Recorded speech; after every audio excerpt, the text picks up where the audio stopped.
Welcome back to the Dark Manor podcast. I'm Hayden. I'm David or Haxon. And today's creepypasta that I found interesting, mostly because I don't know how to think of it. And the creepypasta in question is Legends of the Hidden Temple, Yellow Frogs. Ribbit. Yellow Forks. Yellow Sports.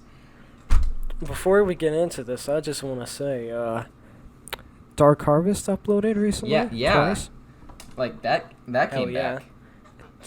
27-minute video. I'm still some cool shit. going by how Everyman Hybrid ended. They're ending soon. Yeah. Anyway, let's get into this story. What story? I forgot. What are we reading again? I already said it. Legends of the Hidden Temple - Yellow Frogs. Anyway, Jesus Christ, this picture. that's just a screenshot of the We're gonna show. have to. Yeah, we're gonna have to put that up. It looks fucking weird.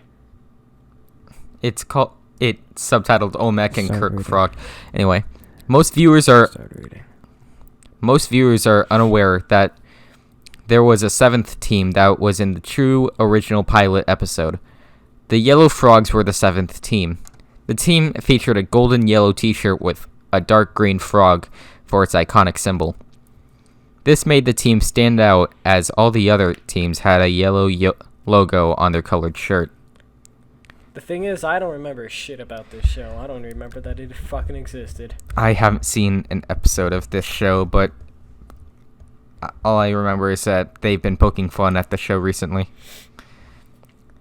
Nickelodeon. Okay. This pilot episode was never shown on air, and only an unedited version of the tape exists. This is due to the horrific and unexplainable accident that took place on set. Quote unquote. That took place on set. Blech. Only a handful of people have ever seen the tape, and there was no audience at the time since it was just a pilot. Hell yeah. The episode was called The Skull of Akamapichili. Or Akamapichili. Akamapichili. I'll say it, Akamapichili. The feature artifact was a skull of the first leader of the Aztec people. It had made its way to the hidden temple by unknown means. It was placed in the throne room on the chair. The teams ran through the various obstacles, the moat, the steps of knowledge, and the temple games. But the Yellow Frogs were a powerhouse and were able to complete all the challenges first. However, there were several strange mishaps along the way. The moat. This was a fairly simple first challenge. Both players had to cross the moat by walking on a rope bridge with a rope above that they can hold for if you fall, you support. Fucking die. The moat would also have a flow of water that made them similar to rapids which made it hard to cross since it would try to knock the player off. Everything had gone well for the first member of the team, crossing it with little trouble. But as soon as the Yellow Frogs' second member stepped on the rope, the water turned a dark red and began to heat up. Alright, good. I thought it was like a thin rope, you know. That's good. It's really good. The river is on its period. Hell yeah. The small rapids became very strong and started rocking the rope harder and harder to try to knock the runners off. Splashes from the red water that touched one of the runner's skin would start to burn. Some of the runners got scared and turned back while four of the teams continued on, unaware that this was not part of the game. Sorry, what kind of kids if they thought it wasn't part of the game, what kind of kids game show would actually put the contestants under harm? Wipeout. Well, fuck that. Destroy, build, destroy. The Yellow Frogs. Maybe even hole in the wall. The Yellow Frogs was one of the four that made it across. As soon as the last team crossed, the moat turned to its normal color and temperature. The staff ruled the machine that controlled the water was tampered with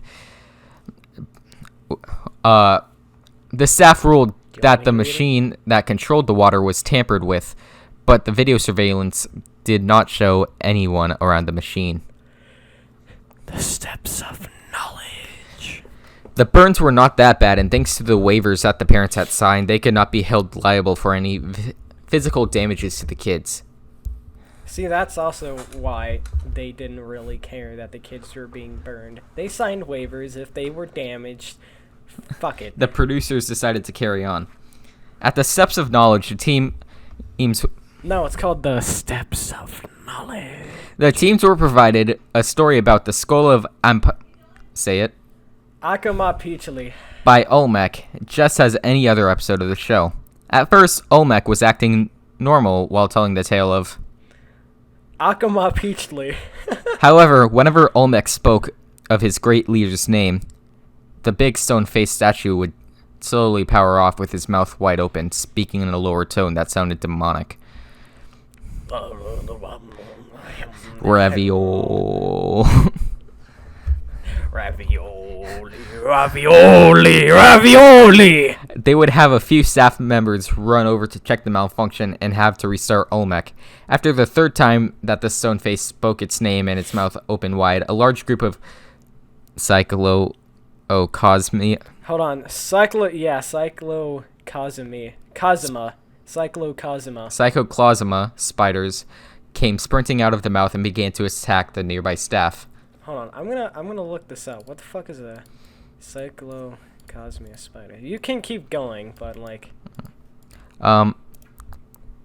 After attacking the staff, they all ran into the nearby moat and drowned themselves. Some of the staff that were bitten were rushed to the hospital. That is disgusting. I'm not showing that in editing. No, you Yeah, don't have fuck to. that. Some of the staff that were bitten were rushed to the hospital to receive medical treatment. As the runners were not attacked by the spiders, and the producers did not care about the staff, they decided to proceed with the game.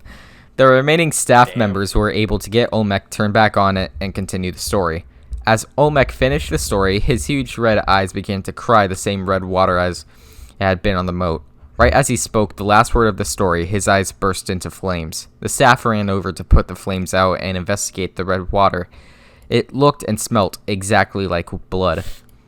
They could not come up with an explanation except that this was a prank by one of the staff members, maybe a disgruntled member who is not being paid enough. The yellow frogs and the silver snakes were the teams to reach the bottom of the steps and moved on.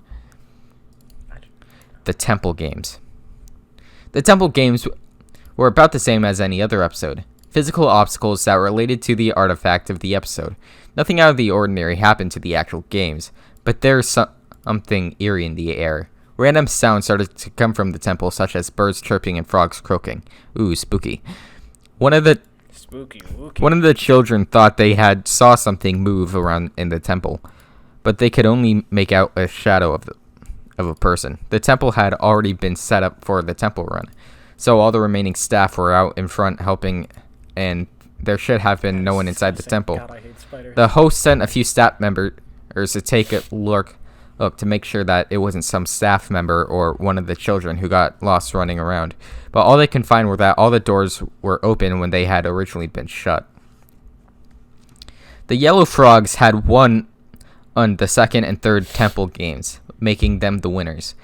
They were only awarded 2 half pieces of the Pendant of Life, unlike later episodes that would give a full one for winning the third game.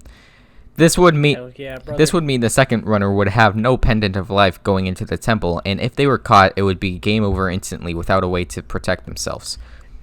They would be fucking stabbed. Hold on, just look at what I sent you in Discord. That is the spider. We're doing a podcast, bitch. Look! That ain't that bad. That is disgusting. Temple run. It was time for the Yellow Frogs to run the temple. At first, the children were afraid to continue on after all of the evil and disturbing events that had happened. The producers came onto the set and reassured that these events were just pranks by a crazy staff member and that they had caught them and there would be no harm done to them. The children still... Unless they were stabbed. The children still refused used until the producers offered to add an additional $1,000 prize for just entering the temple. Hell This yeah. was enough. That's what get me going. This was enough to make the children enter. Too much money had been spent on creating this show, and they had to make sure the pilot was completed. Really? Wouldn't they just kind of give up at this point? I mean, if you gotta do it, you gotta do it. The first to enter was the girl. The host gave her the spiel about entering the temple. The girl. The host gave her the spiel about entering the temple as well as the prize information for retrieving the skull. Space camp. Space camp. Oh, hell yeah, Space Jam. She was given the only pendant of life and began her run. She made her way up the steps and entered the room of the 3 gargoyles and was immediately met by a temple guard and was forced to give up her pendant. Oh, this is like... Oh, I thought this was like a, what the fuck is it called from Minecraft, where you die and it revives you? Crap, what is it? Totem of Undying. Totem of Undying, yeah, that one. She continued on and was doing fairly well until she had entered the shrine of the silver monkey. As she began to grab the pieces to make the silver monkey, a temple guard appeared from... I'm gonna do it every time it says silver monkey. Stop. You don't have to stop talking when I say stuff. Fuck you. A temple guard appeared from the door. This temple guard was dressed differently from the first one, though. Instead of its iconic feather hat, it wore a large skull with horns and was covered in blood. The temple guard quickly grabbed the girl and she was pulled through the door, slamming it after she went through. It happened so quick and it was a blur on the video. Right as the door shut, you could hear a blood-curdling scream, but it was mostly masked by the music. Oh shit. Was that Kevin Spacey? The boy entered and began to run through the temple the same way that the girl did. The boy navigated the temple until he reached the throne room and grabbed the skull. This should have unlocked all the doors and made the remaining temple guards vanish. Instead, all the doors in the temple suddenly shut and locked. A temple guard entered from the back doors, also wearing skull with giant curdled horns and blood all over. This temple guard, however, held a giant green stone knife and was slowly advancing toward the boy. He suddenly screamed with rage, shouting words that no one understood. With wage? With wage.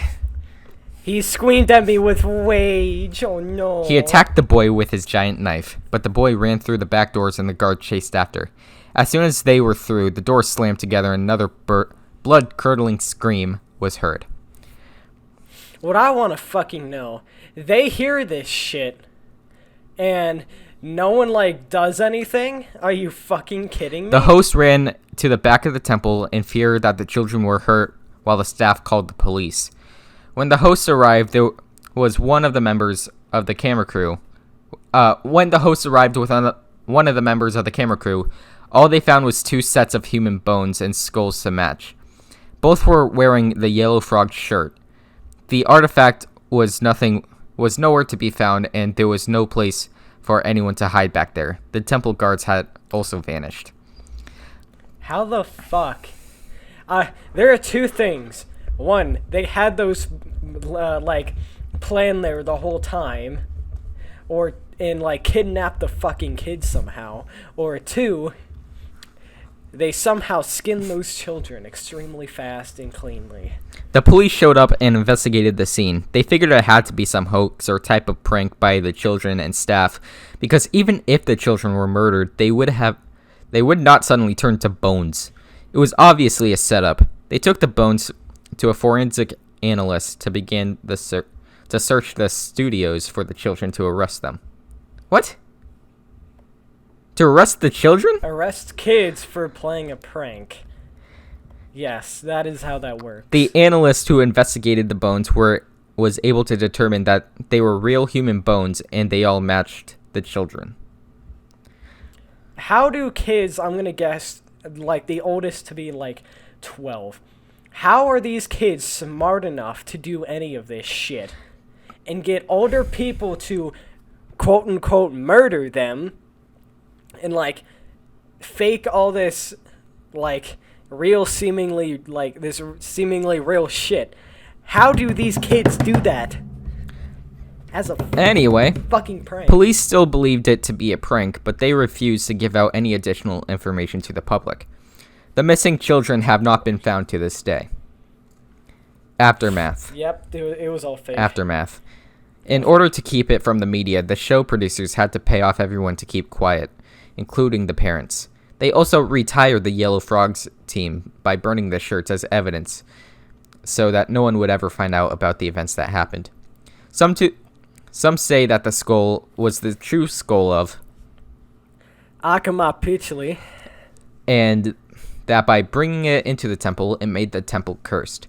Some say that the temple guards that took the children were real Aztec guards whose job was to protect the remains of the great ruler and could not return to the spirit world until they had revenge on the thieves who stole the skull. Even tiny little children. Some say that the missing children were offered as sacrifices by those guards so that they may rest in peace. And that is the end of the story. The first comment is Jesus, and that's pretty damn spooky. 4 days ago. When was this released? Let's see. The earliest one seemed to be July 2016, March 2016. 2014. August 4th, 2014. So I'm going to have to go with, April 16th, 2014. That's the earliest. So sometime in 2014 then. April 16th, 2014 to be exact. Okay. So what are your thoughts? I mean, at the earliest. Well, I don't know much about this TV show, so wait, hold on. What I don't get is if these were temple guard, like quote-unquote actual temple guards that are protecting the skull, why didn't it happen during the rest of the fucking, like, series? What? Like, kids being taken because they're quote-unquote stealing a skull and being killed by quote-unquote real temple guards that should be dead. Wouldn't this happen throughout the rest of the show? No, because to my knowledge, they used a different artifact and they used fake egg artifacts for each episode. Yeah. Of course. Why they would actually decide to use a real skull of... Akama Pichli. I have no idea. I mean, it's not that they thought it was fucking real. They probably didn't. Yeah, I mean, this has many cliches in it. Like? Crying blood. I mean, I guess that makes sense when it comes to this kind of stuff. Yeah, Or I mean... this kind of thing, but you know, other than that. Plus... Hold on, I'm gonna look up this show. Plus, I don't know much about Legends of the Hidden Temple either. Yeah, that's what I'm looking at. The only things I've seen from it are trailers for a remake of it that was just a fiction movie. Legends of the Hidden Temple is an American action-adventure TV game show that broadcast from 1993 to 1995 on Nickelodeon. Created by these three motherfuckers. The program centered on a temple that was filled with lost treasures protected by mysterious Mayan temple guards. Kurg Fogg was the host and served as the team's guide, while this dude announced and voiced a talking Olmec who, quote-unquote, knows the secrets behind each of the treasures in his temple. 6 teams of 2, 1 boy and 1 girl, competed to retrieve one of the historical artifacts in the temple by performing physical stunts and answering questions based on history, mythology, and geography. Okay, but what do they win? It was based on the Indiana Jones movie. What do they win in this story? That'd probably be hard. I can see the thing about the silver monkey. Yeah. Do they just win the artifact and go home? I don't know. Gameplay. Here. Based on the Indiana Jones movie, described as a program as a combination of Jeopardy and Raiders of the Lost Ark. Where's Jeopardy playing this? I don't fucking know. Yeah, I'll take children getting murdered for 500. Thank you, Alex. Olmec narrated the stories told. Episodes centered on a particular legend regarding an artifact from around the world that found its way to the temple. Some artifacts included Lawrence of Arabia's headdress, the electrified key of Benjamin Franklin, the jewel-encrusted egg of Catherine the Great, the broken wing of Icarus. Olmec also served as the basis of the logo. In addition to providing an artifact, the legend was also important to other aspects of the show. In each episode, 6 teams of 2 contestants began a 3-round competition that determined which team earned the right to enter the temple. Each team identified with color and an animal. Let's see. We had the red jaguars, the blue barracudas, the green monkeys. Oh no, it was the yellow frog. Orange iguanas, purple parrots, and silver snakes. It doesn't really tell. I'm gonna look this up then. Sorry if we're not talking about the creepypasta much, guys, but we just need to learn about the show. Technically, we are. Wait. I mean, we can cut this out. Legends of Practice. Hidden Temple Get. I see nothing about that. The movie? Yeah, there was a... Yeah, that's what I know, is that they they rebooted it into a TV movie that Hold on, wasn't there's an intro. Yeah. I want to watch this. There isn't much on what people win. You probably won money. I think it would be more fitting if they just won the artifact that they got. Yeah, I guess. Then again, why... Another thing that I know is that they made a Loud House episode off of this. Oh, God. Alright, I think it's time we start talking about the creepypasta. Yeah. Still not entirely sure what I think of it. If it comes to rating, I'm gonna have to give it like a 6 out of 10 at best, Yeah, honestly. that's what I would give it to.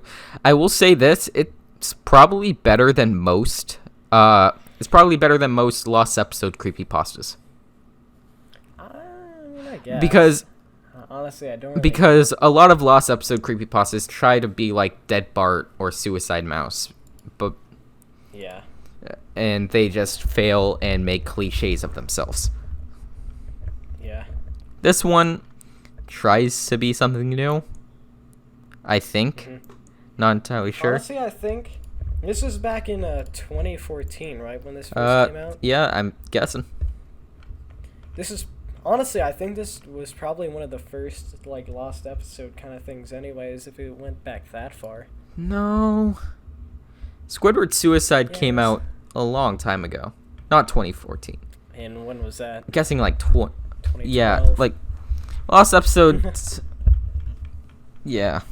Okay, how about this? When Lost Episodes were still one of the famous creepypastas. Let's go with that. Yeah. I mean, people seem to like it. You don't really get like a like to dislike kind of thing here. Yeah. I wish there was a like to dislike ratio on Creepypasta Wiki.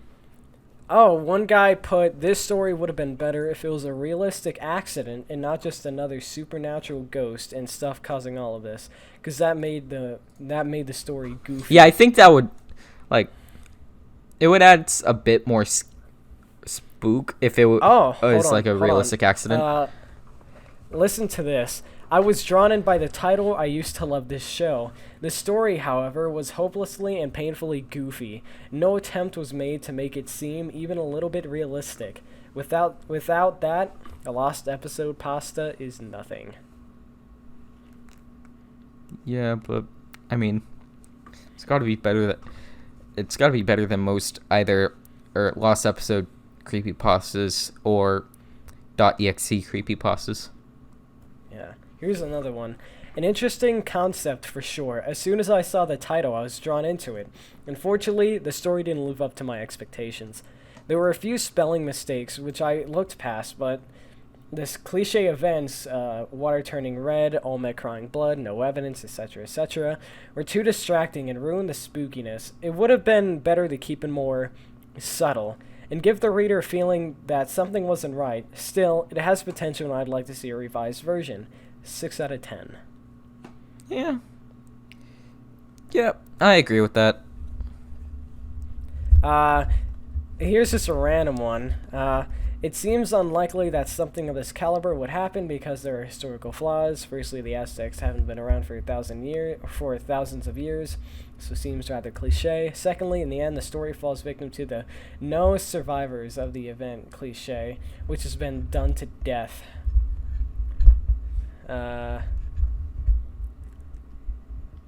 This was the first comment. Personally, I believe these children are still in the temple, forced to be the new protectors. If you notice, sometimes they don't show the kids who get caught by a temple guard return to the front gate. No, it's just a random thing I saw. Yeah. You know. Yeah. Anyway, so 6 out of 10? Yeah. Okay. This has been the Dark Manor Podcast. I'm Hayden. I'm David Erhaxon. Sweet dreams.